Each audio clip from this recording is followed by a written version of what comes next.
Welcome to this bite-sized episode of the Payroll Podcast with me, your host, Nick Day.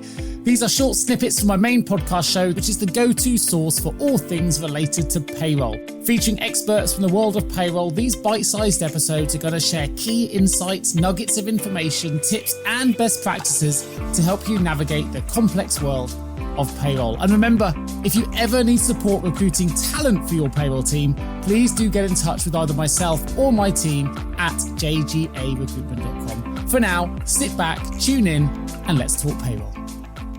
But what key advantages can be gained from moving from that traditional paper-based PDF payslip process to a more interactive experience?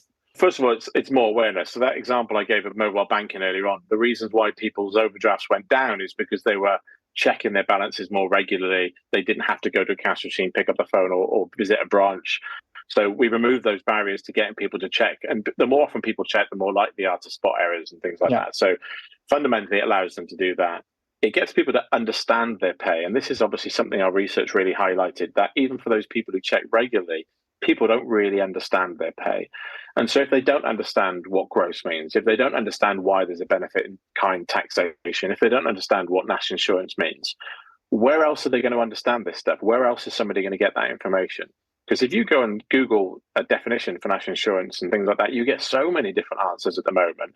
So again, we're tapping in on the trust that the employee has with their employer at the moment. And as I mentioned, they trust them more than they do banks and building societies and even new banks and online banks. And so actually we're maximizing on if they trust you, then putting this stuff in front of them, that's gonna resonate more than it does if their bank put it in front of them. And so I think part of that, those new platforms are allowing people to understand pay better than they had before. And I will fully admit that until we started working with Zellis and I started getting my payslips and seeing the payslips that we do through Zellis, I understood pay more than I did before we started working with Zellis. And it's kind of weird because I've been working in benefits for 20 years. So I've seen deductions and things like that. But again, we see it in the benefits world. Unless we talk about this stuff, unless we sit in front of somebody and explain these things, how do they know? Like we kind of make this assumption that people understand.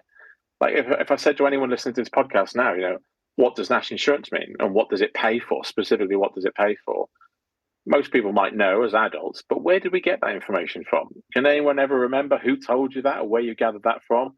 I suspect it's probably through pay at some point, or when you were 16, you got your national insurance card, and that became, when I grew up, that was ID to prove you were over 16 for stuff. Yeah. But no one ever sits down and explains this stuff to you. So people are coming straight out of university, straight out of school, going into a job, getting pay slips that have got all these letters and numbers on them. And unless you're aware of HMRC websites and things like that, then where do you go to get this? But I think so many of the answers are really simple. Why don't we just say that at the source or allow people to ask questions? So through those payroll platforms, they can find the answers or they can read an article about income tax and what it is and how does it work. Again, in that kind of sphere of the trusted employer, rather than having to go and Google this stuff, which is a big job in itself to try and find a definition through Google.